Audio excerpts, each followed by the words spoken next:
CarKeys.com. We're currently working on this 2016 Dodge Ram.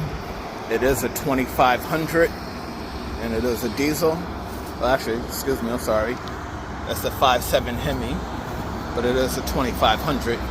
Now, usually with Dodges 2018 and up, you have to use the bypass cable and the start connector.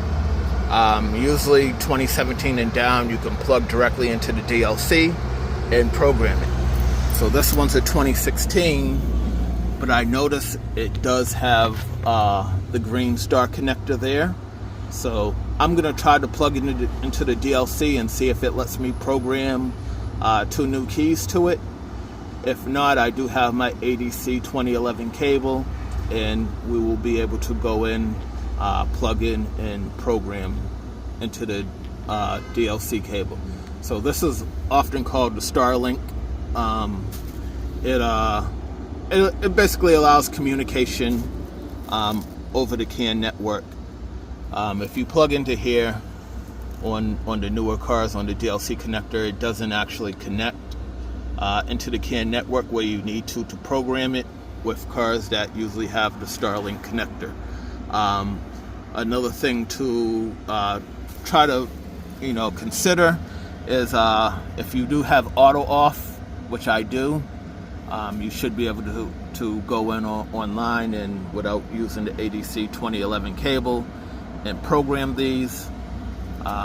If you do use the cable, a lot of times you do have to also plug into the DLC to get the proper power for your machine to continue the programming. And they're not always right here. A lot of the newer Rams have a little light pop-out thing that you can pop out and it's there. And a lot of the Chargers and Challengers and a lot of the Jeeps, it's actually over there. So you have to use the extension to run over and plug into the DLC.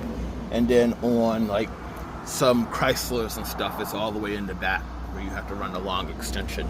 But let me go ahead and get my machine set up, and we'll get 2 new fobik keys programmed for this vehicle. So on these Dodge Ram fobik keys, they all look the same, but there are some differences. So the earlier generations from like 08 up to about 2012 use pretty much the same key as the Charger, Challenger, and all the other Dodges. And then around 2012, 2013, mainly 2013 and up, use a Ram key. It's for Rams. If you use the wrong key, the vehicle will start, just the remote functions won't work. So if you're doing Ram keys and it starts up and then the remote might work, you might have the wrong series of Ram keys, the wrong generation. So also when you're doing these, so this is the correct key. It should be the correct key. When I put it in ignition and turn it, everything lights up. Sometimes when you use the older generation keys, a message will come up on the screen and say wrong key. Actually, you know what? I'm going to grab one and put it up there so we can see it and see if it throws the message. Alright, so this is one of the earlier generations, I'd say from like 08 to 12 Ram key, and it looks identical. When we put it in the slot, it tells us key is in the ignition, and we turn it to the on position. You see everything didn't light up, and then it says wrong key fob. So pay attention to that. It does give you a warning, but if you put the newer key in the older ones, I don't think it gives you that warning, and it will let you program it, and it will start up, and the remote functions won't work. So just pay attention to which keys you're using.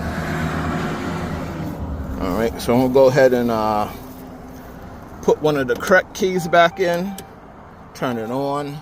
Let me put this other key in my pocket so I don't get it mixed up. Alright, and we got our normal warnings there. Now, even though the immobilizer light's right here, it should be lit up and flashing. As you can see, we cannot start this. We can't do anything, but for whatever reason, alright, so there it goes, it lights up, and then it goes out. It shouldn't go out, because this key is not programmed. It That immobilizer light should be flashing right now, but I'm not going to get too hung up over that. So from the key machine, I'm going to go ahead and auto VIN. Now I believe I do have my Wi-Fi on, hopefully. And we're just going to see if it lets us add this key in from the DLC connector. If it doesn't, I'll go ahead and grab my ADC 2011 bypass cable. Alright, so we're going to select fobik key. Alright, and it tells us it's a 2016 Ram. And it tells us to turn the ignition off and turn the hazards on.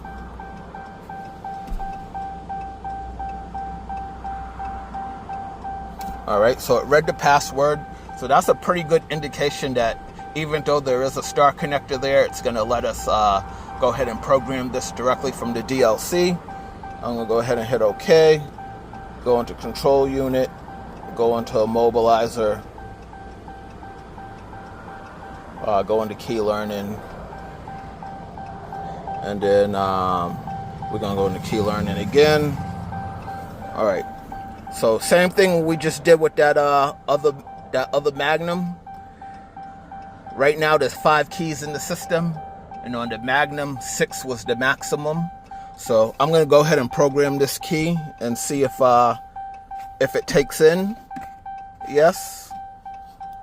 And if it doesn't, if it takes it in and it doesn't take in the second one, I'm going to have to do all keys lost, wipe all the keys out, and then add all 3 keys back in. Alright, so that looks like it went into the learning process. Alright, so my learning was successful. There were 6 keys. I'm going to go ahead and turn off the hazards.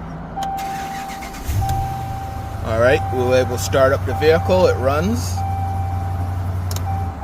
Alright, and the remote functions work.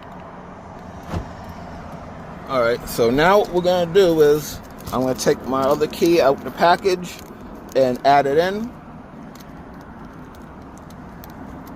And then we'll see if it actually programs or if it fails and, we have to do the all keys lost. Alright, so I'm back with the new key. It's in the ignition, but it's off. Hazards are on.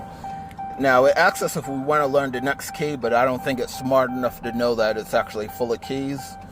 So I'm going to go ahead and hit yes. And we'll see if this actually programs. So the first one program up.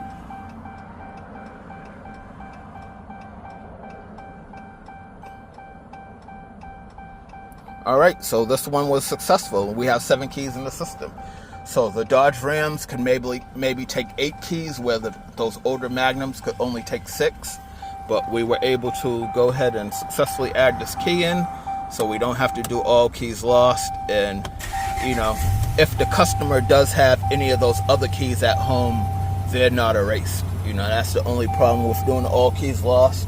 When the customer's not present, you don't know if they have other keys, other places that also need to be added back in. But this one was successful. I'm going to go ahead and cut these blades for them, and this is a completed job. Thanks for watching. LakelandCarKeys.com.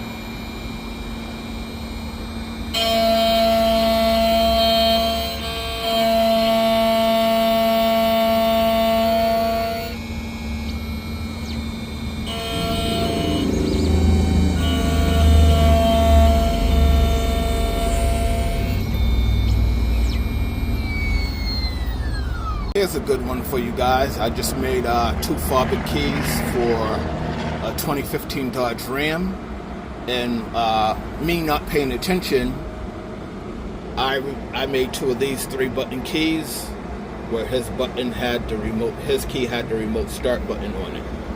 So the good thing about these keys is what people don't realize is this is the board out of one of these keys, and they're all the buttons are actually populated on every key, no matter what's printed on the front of it. All these pads are actually populated. So what I was able to do is I was able to take this unprogrammed remote key, and this is actually the board out of that key.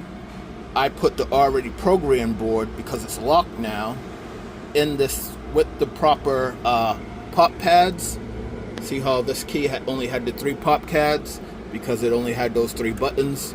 Well, this key has that extra pop pad there for the remote start button, so I was able to take the original 3-button board, put it in a 4-button shell, and all the features work. So I could go ahead and hit lock, and then 2 times for remote start, and I just did it. Oh, there it goes. And there we go. So that was the original 3-button key that I programmed. Then I realized I was supposed to do a remote start key, and went ahead and programmed the correct keys for the remote start. So I'm going to go ahead and swap this one out, and then I could take these boards and put them back in your regular 3-button key and reuse them as new 3-button keys.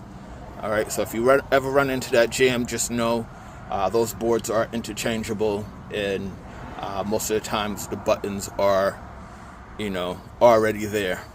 Alright, thanks for watching. LakelandCarKeys.com.